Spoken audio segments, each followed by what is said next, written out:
Hey, what's going on, everybody? Brent Hyden here, coming at you on this Wednesday morning with 9 games around the NBA to talk about. Real quick before we dive in, please make sure you're hitting that like and subscribe button down below. Also, if you happen to stumble across this video and you're not already following me on Twitter, my Twitter handle at BrentHyden1 is in the description down below. While you're over on the Twitter machine, make sure you're sending me a direct message with MLB just right around the corner. Gonna have projections, content, and all that good stuff coming out here really soon. If you sign up for my MLB projections and content, and you're not already an NBA subscriber, you will get my NBA content all for free for the rest of the season. So a really good deal for you over there. Before we dive into the slate, also, I do apologize for those of you listening if I'm sniffling or sneezing or anything like that during this recording. I'm going to try my best to not do that, but allergies absolutely brutal this morning, and I think I'm dying. But I'm going to try to power through it for you, and we're going to take a look at this first game of the night, Milwaukee at Cleveland. For some reason, my DraftKings is not pulling up. There we go. That should do it. There we go. There we go. Now we're good. Looking at Milwaukee at Cleveland, lots to talk about here. Milwaukee 10.5-point favorites in this game, 227.5 over 227 over under. Dante DiVincenzo, Pau Gasol, Giannis Antetokounmpo, Larry Nance, Tristan Thompson, and Kevin Love all questionable for this game. We do have Sterling Brown, Matthew Dellavedova, and Malcolm Brogdon out for this game. It is really tough without any of this news to break down this game too much. I did go ahead and toss in the notes, some stuff on like Eric Bledsoe and Chris Middleton, Nikola Mirotic, things like that. But right now, we're honestly just waiting for Giannis news. I mean, Giannis coming in with the team high 32.2% usage rate over the last 30 days. Obviously, a smash spot against Cleveland, who is just terrible on defense, can't protect the rim, and we know that's a huge boost to Giannis. I honestly would be kind of shocked to see him play in this one. But, you know, if he does, he's obviously a good play. I still like Eric Bledsoe regardless. 6,500 on DraftKings for Eric Bledsoe, 7,400 over on FanDuel. As I did mention in the notes, 3% usage increase without Malcolm Brogdon on the floor this season. Obviously, that all goes up if Giannis is off the floor. Lakers really bad in isolation. That helps Eric Bledsoe, who does average 1.27 points per minute with Malcolm Brogdon off the floor this season. And we know Cleveland is really bad against opposing point guards, so obviously a boost for him there as well. And he's just still too cheap over on DraftKings, so good spot for Eric Bledsoe. Pat Connaughton coming in at 3,600 on DraftKings, 4,200 over on FanDuel is an interesting option for value. I think he's going to be popular. Played 36 minutes last night, but before that, 25, 25, 24 was getting decent minutes. Not a real high ceiling guy. I mean, it took him 36 minutes against the Lakers to get, just under 30 fantasy points. If he's going to be popular, I don't think you want to use him in tournaments just because I don't think the ceiling is going to be there for you. But in cash games, I think he's perfectly fine option. I still really like Brook Lopez as well, coming off a monster game against the Lakers, because everyone has monster games against the Lakers. But he's just a guy like upper 20s, low 30s in fantasy points is kind of his standard production recently. I really like him here. We know the Cavaliers really struggle against three-point shooters. They do struggle against spot-up shooters as well. That's a pretty big boost to Brook Lopez, who comes in as a really solid value option here on the slate. Nikola Mirotic, if he's going to be popular, I'm probably going to fade outside of cash games. Obviously, would see a little bit of a boost if Ersan Ilyasova is out, but not someone that I would project for more than like 28 minutes, even if Ilyasova sits this game out. So that's something that we definitely want to keep an eye on. Looking at the Cleveland side of things, a lot is going to depend on whether or not Kevin Love plays. Bucks without Giannis and Brogdon have a 108.8 defensive rating. Again, I think that's important because I don't think Giannis plays in this game. And that is a pretty big boost to Kevin Love, who was already on my radar regardless of the status of Giannis. Just because, the usage is there, 27% usage rate, 1.40 fantasy points per minute since returning from his injury. Matchup is actually pretty good with Kevin Love being a floor spacing big man. takes a lot of threes, doesn't take a ton of shots at the rim. And the fact that Milwaukee giving up 47 rebounds per game to opponents over the last 30 days is also a pretty big boost to Kevin Love, who I think is just a little bit too cheap still for the upside that he has if he's going to play in this game. Was good to see him get 32 minutes last game, as opposed to like the 30-31 he had been getting. That's just a little bit of a boost there for him. I do think Chetty Osman, who is still pretty cheap, 5,700 on DraftKings, 6,600 on FanDuel is fine. Ante Zizic would be another decent value.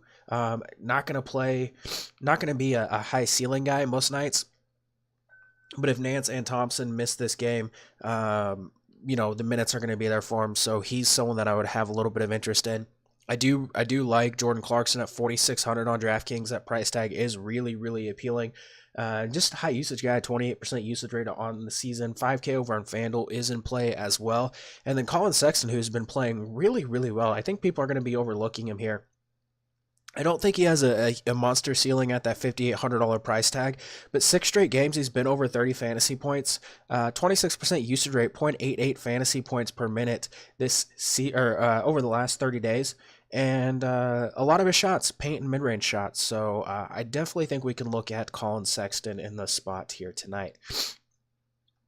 Looking at the next game, New Orleans at Orlando. This is a really, really good game here to target. Orlando 6.5 point favorites in this one, 225 over under. We know that Holiday, Moore, and Bamba are out. Elfrid Payton returning to his old stomping grounds. Revenge game. There you go for you narrative street truthers.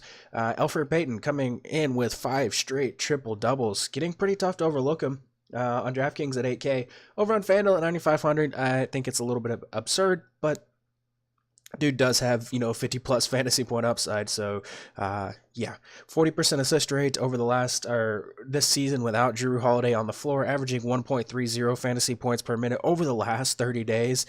Yeah, it's still a pretty good spot here for Elfrid Payton. Orlando's defense really, really good recently, 104.6 defensive rating over the last 30 days, but they have struggled against point guards, 21st in defensive efficiency to the position. So Elfrid Payton's someone that I'm definitely not afraid to look at in the spot. The matchup for Julius Randle, not very good. Going to be limited, to 28, 30 minutes going forward. But Orlando has really struggled defending in isolation and post-ups. They've allowed 0.96 points per possession in isolation, 0.98 points per possession on post-ups. So Julius Randle, 8,300 over on DraftKings.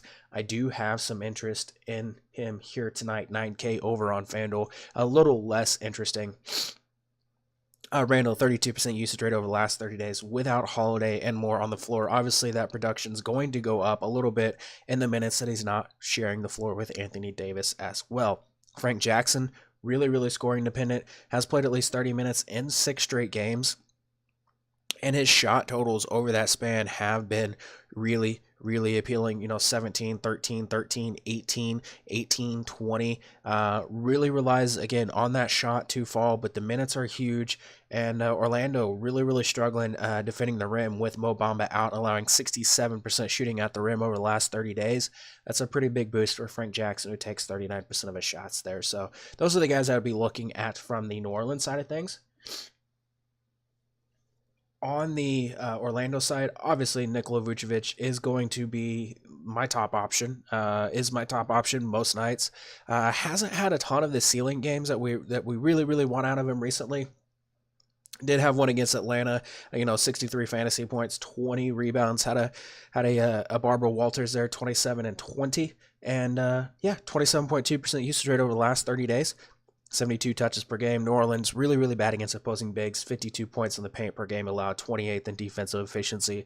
I could go on and on about Nikola Vucevic, but I don't really need to. He's just too cheap over on DraftKings at 9,500, 10.5 over on FanDuel, more appropriately priced, but I still absolutely love him in that spot. The minutes are going to be there as long as his game stays close, which there's no reason to think it won't.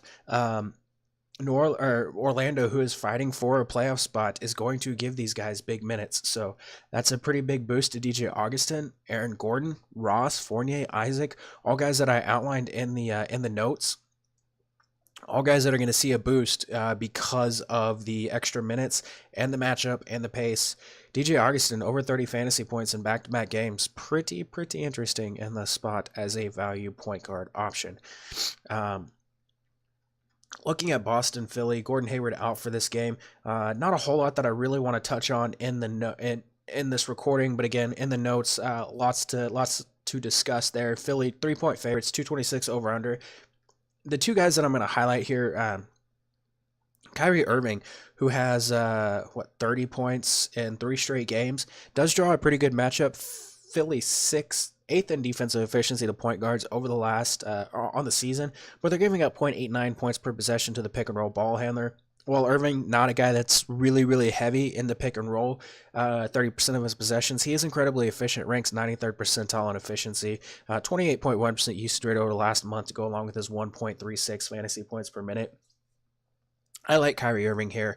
And then I kind of lumped Marcus Morris and Jason Tatum together. Both guys really strong options. It's just going to come down to like lineup construction because, you know, Jason Tatum 6,100 on DraftKings, 6,700 on FanDuel. Marcus Morris 5,400 on DraftKings, 5,600 on FanDuel. I think both there's a pretty strong case for both in this spot. Morris has topped 30 fantasy points in each of his last 3 games against Philly.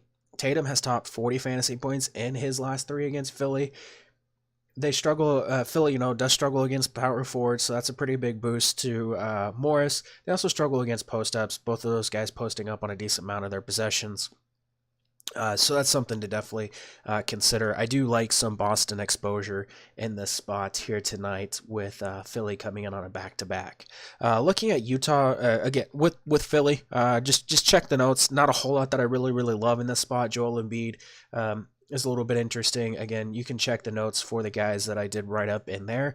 But looking at Utah and the Knicks, Utah 12.5 point favorites in this one at 212 over under. So it's not a game that I'm super in love with targeting. Dennis Smith Jr. out, Noah Vonleh doubtful, Derek Favors probable, Frank Ntilikina questionable here. I still like Derek Favors, 1.30 fantasy points per minute over the last 30 days. Knicks 29th in defensive efficiency to power forwards, giving up a lot of points in the paint. That's a pretty big boost to Favors, who averages 8.2 points in the paint per game. They're also really bad defending the pick and roll, which is a boost to Favors and Gobert. Both guys not terribly priced here. Favors 5,800 on DraftKings, 6,400 on FanDuel.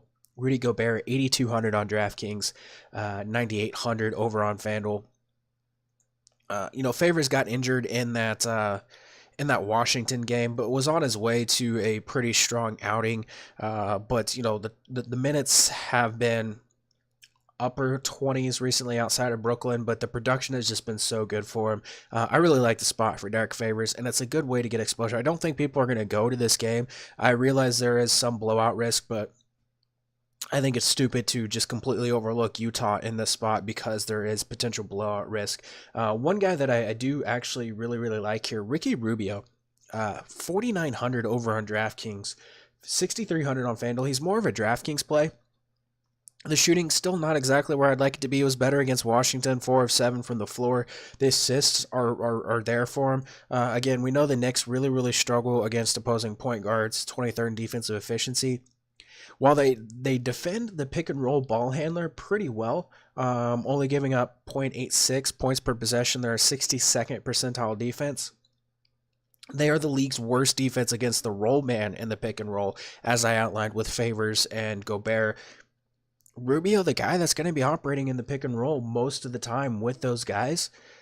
If those guys are having good games because of their ability to operate as the roll man, that means the guy that's passing the ball most of the time is going to be someone that could have a pretty big game. So I really like the price tag on Ricky Rubio on DraftKings.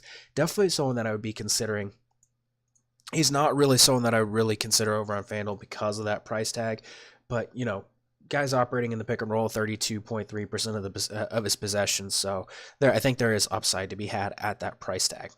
Looking at Washington, Chicago, this is one game that I would definitely make sure that I have some exposure to if you're building a bunch of lineups, using Fantasy Cruncher or another optimizer.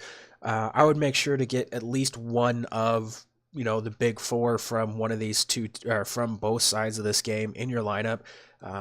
Looking at Washington first, they're 2-point favorites in this one, a 234.5 over under. The only real injuries, Otto Porter doubtful, Zach LaVine questionable. They really need to sit him out. That knee is not in good shape, but they need him out there to help their tank. So, because, well, he is not good at basketball and helps their tank. Looking at the Washington side, I still absolutely love Bradley Beal, 9,400 on DraftKings, 10-3 over on FanDuel. It's a spot where I think he's going to go overlooked, and I definitely think that's a mistake. Like, one of his last 20 games, which happened to be the one against Utah, below 40 fantasy points. There's your floor right there. It's an excellent matchup against Chicago. I don't really need to go too in depth here with Bradley Beal. We know that the spiel, he's gonna play like 40 minutes most nights in close games. Just an absolute smash play here. Someone that I definitely want to make sure that I have exposure to in cash, and I really like in tournaments, especially if his ownership is not going to be where I think it should be. I think Tomas Satoransky, Jabari Parker, Bobby Portis, guys that we definitely need to be considering. Bobby Portis, revenge game, has not been great recently. But the matchup is phenomenal for him, and his price tag at 5,700 is really appealing. 5,600 over on FanDuel. With that price tag just coming down in a great matchup, I really like Bobby Portis in this spot. Obviously coming off a really bad game, struggled against Charlotte, struggled against Orlando, but we know the upside is there. We saw the 40+ fantasy point games just a few games ago, so we know the opportunities there. We know in a matchup against Chicago, he can definitely pay off his salary. Chicago, really bad rebounding team, bad defending shooters. It's just a really good spot for him. It's a good spot for Jabari Parker. Good spot for Tomas Satoransky. As I mentioned, I would definitely make sure to be getting exposure to one of those four guys. You could even make a case for Trevor Ariza from a minutes perspective. They have been down the last 3 games. I don't expect that to continue going forward. Someone that I would definitely consider looking at. You could Troy Brown over on FanDuel. The minutes, did play a lot of minutes against Utah. A decent amount of minutes against Memphis. He'd be someone that I'd be looking at, like on FanDuel, where you can drop a score. Jeff Green, someone that you can look at. But I'm primarily looking at that big four there. And I did go into some of the micro matchups for those guys in the notes. Looking at Chicago, the status of Zach LaVine is going to be important to watch. I do have interest in Zach LaVine, who is 7,800 on DraftKings, 8,300 over on FanDuel. Obviously, we know the usage is going to be there. Really good matchup for him. Takes a lot of his shots at the rim, which is a big boost going up against Washington, who gives up 66% shooting at the rim. He is definitely someone that I have a lot of interest in. Again, his status throughout the day needs to be monitored. Lauri Markkanen, I'm not going to keep going, get round and round with Lauri Markkanen. Y'all know my thoughts on him. Definitely still concerned about the fact that his usage, touches, rebounding chances, all that stuff are down.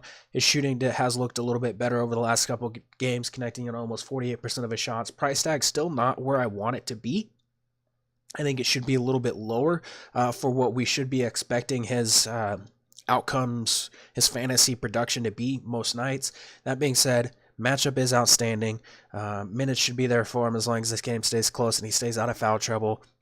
It's not a spot that I would be afraid of Lauri Markkanen. I do think he's going to be very popular, so in tournaments, I would probably be under the field on Lauri Markkanen. But again, matchup is perfect for him.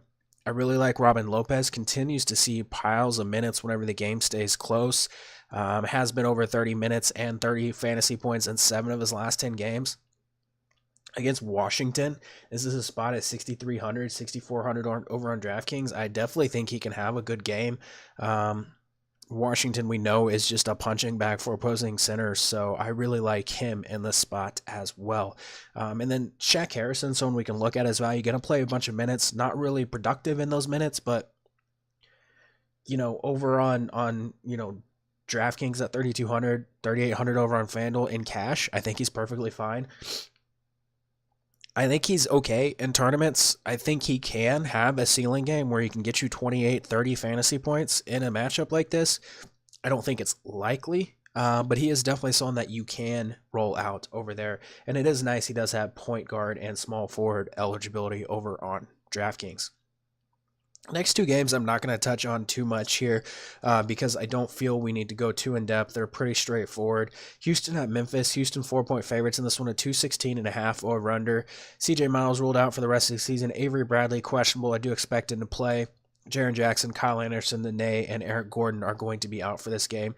The Grizzlies have allowed an average of 133.5 points over their last two games. Both of those games losses.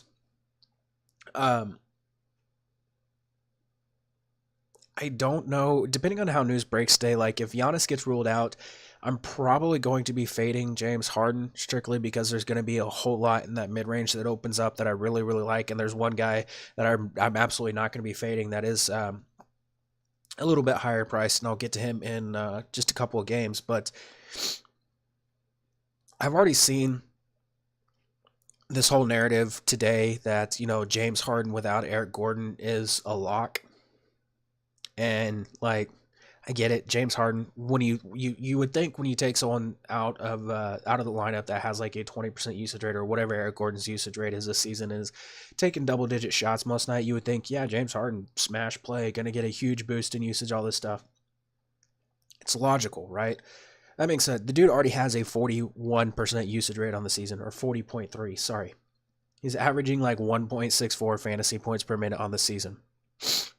It is really, really tough to see a huge boost on top of that already. If you go back and look for the entire season, when you take Eric Gordon and I took even Carmelo Anthony off the floor, James Harden, 1.07 fantasy points per 36-minute boost without Eric Gordon. So yeah, not a huge boost. Not a large enough boost to be like, I have to jam in James Harden against Memphis. I absolutely cannot fade him.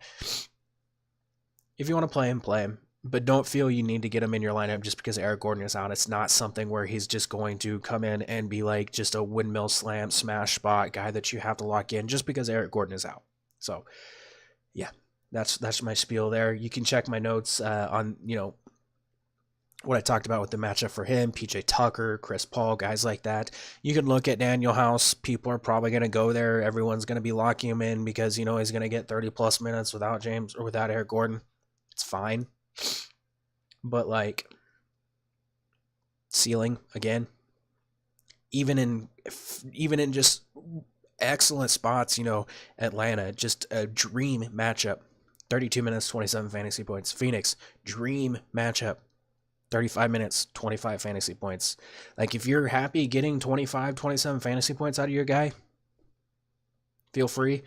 Again, in tournaments, that's probably not doing it there for you. So in tournaments, I would probably be building lineups where I don't need these guys because I don't think any of them are really going to get you like ceiling games. So that's something to keep an eye on there.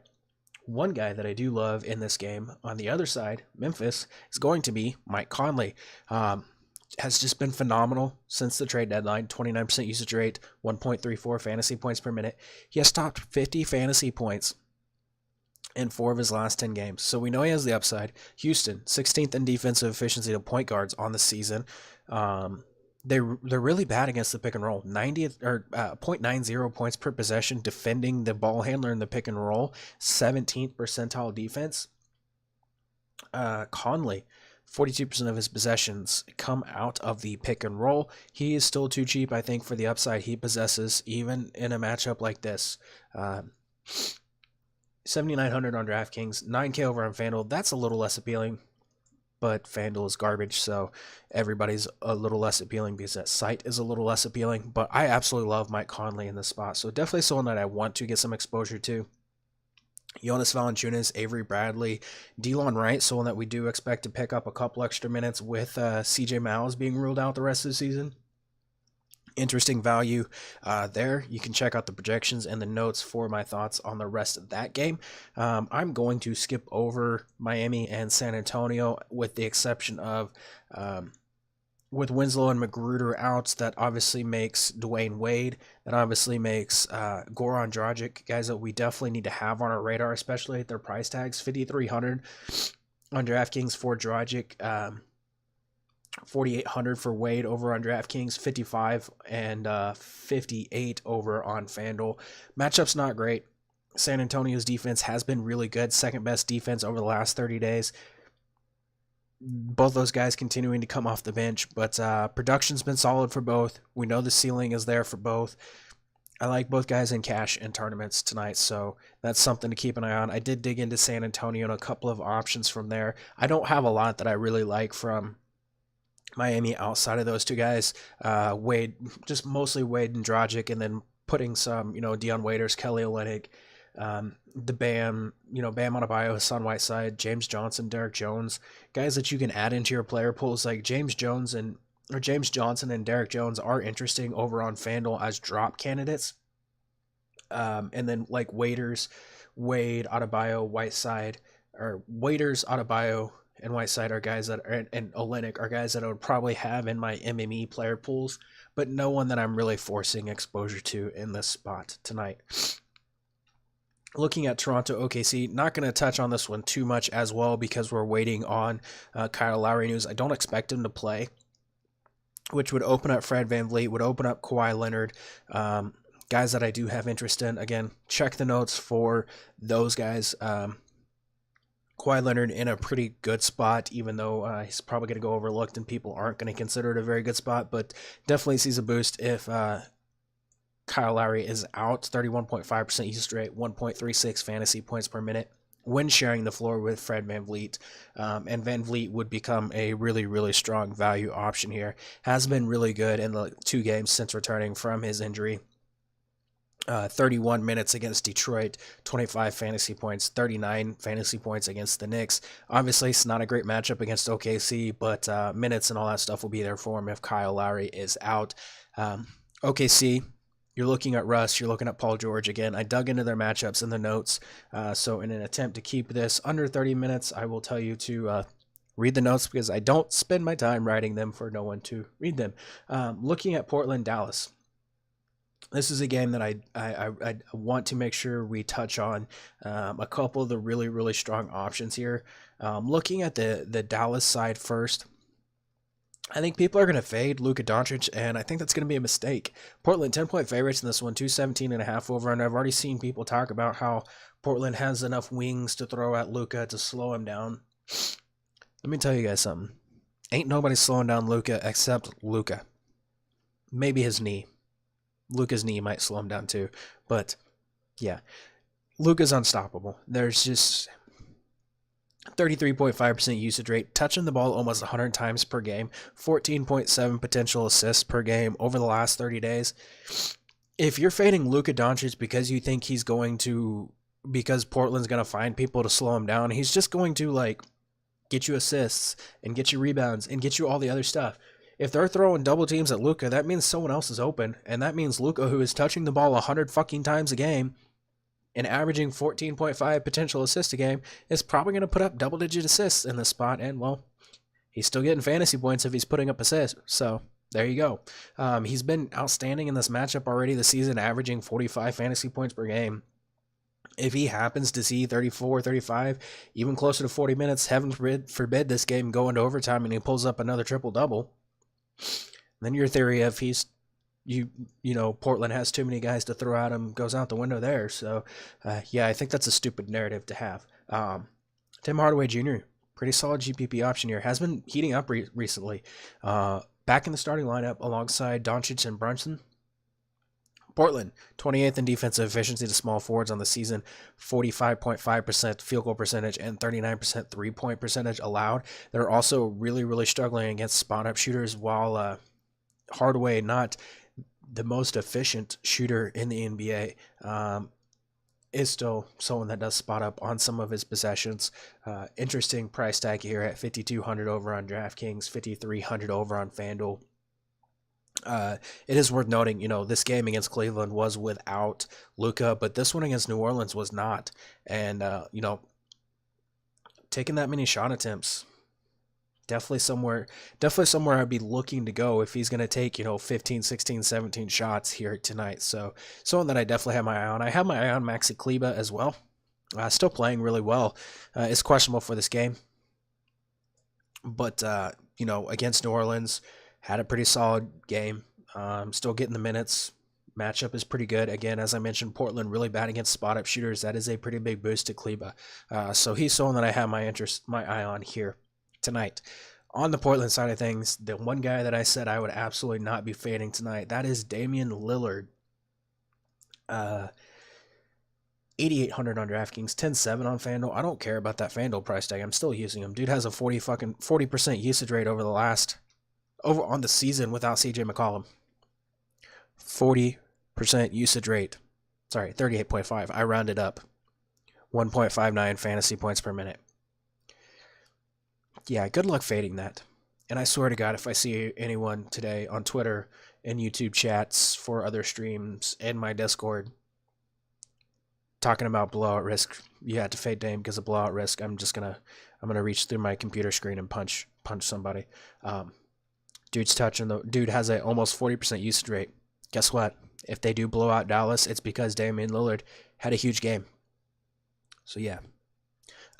I do really like Jusuf Nurkic as well.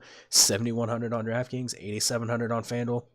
Dallas not terrible against opposing big men, still giving up like 47 rebounds per game since the All-Star break. His usage and his production, really, really good without CJ McCollum. Let's see, 34.4% usage rate, 1.40 fantasy points per minute. Yep, I like the spot here for Jusuf Nurkic, especially if he's going to play, 31 minutes. And I have him projected at 28. He's definitely someone that I have my eye on at 28. But if you think he gets 30, then that definitely makes him an even better play, especially at that DraftKings price tag of just 7,100. You could look at Rodney Hood. You can look at Al-Farouq Aminu, Mo Harkless. Dallas really struggling against spot-up shooters as well. That is a boost for Harkless, who wasn't terrible against Indiana. What is he, 4,400 on DraftKings, 5,200 over on FanDuel.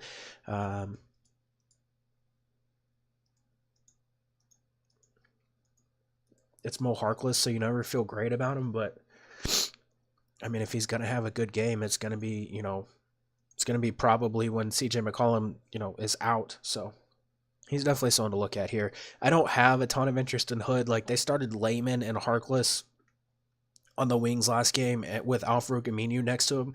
I don't expect them to do that again. I think Rodney Hood, who started the second half last game, actually starts this game. We might see some extra minutes for like Seth Curry. He'd be an interesting tournament option in this spot. Like, I wouldn't hate taking a shot at Seth Curry in this matchup. Not gonna lie. If I was building a bunch of tournament lineups, he would probably be the guy that I would be looking at over the Shaq Harrisons and all those other options, just because he does have a ceiling, I think, at his price tag. So yeah, that's that. That's the slate. Again, some games that I did skip over because I think you just need to be checking out the notes because there's not a whole lot to really like about them. So make sure you're checking out that Google Doc and keep an eye on Discord with lots of news potentially coming today. It's going to be very important to pay attention to that. But good luck in all your contests tomorrow. I probably will not be back tomorrow. It's just 6 games, but we'll definitely be back on Friday.